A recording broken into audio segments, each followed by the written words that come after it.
నీ ఆలోచన చేత నన్ను నడిపించెదవు. కీర్తనలు 73:24. ప్రేమైనటువంటి దేవుని బిడ్డలారా, ఎవరి ఆలోచన ప్రకారము నీవు నడుచుకుంటూ ఉన్నావు? నీ సొంత ఆలోచనతో, ఈ లోకపరమైనటువంటి ఆలోచనతో నువ్వు నడుస్తూ ఉన్నావా? అయితే నీకోసమే ఉదయకాల సమయంలో ఈ వాగ్దానం ద్వారా దేవుడు మాట్లాడుతూ ఉన్నాడు.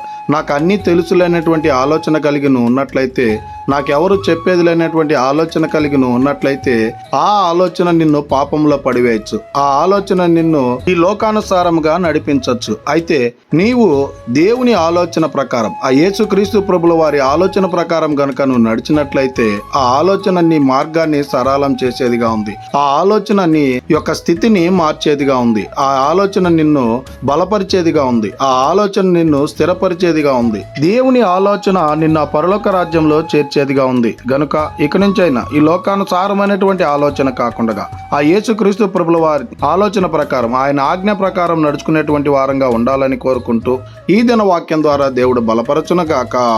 ఆమేన్. ప్రార్థన. మమ్మల్ని మిక్కిలిగా ప్రేమిస్తున్న ప్రియ పరలోకమందున్న మా తండ్రి, మీకే కోట్లాది వందనాలు, స్తుతి స్తోత్రాలు. ఈ ఉదయకాల సమయంలో ఈ వాగ్దానం ద్వారా మీరు మాతో మాట్లాడినందుకై మీకే కోట్లాది వందనాలు, స్తుతి స్తోత్రాలు ప్రభా. ఈ వాక్యాన్ని ఎందరైతే విని ఉన్నారో వారందరి జీవితాల్లో మీ కార్యాన్ని నెరవేర్చండి.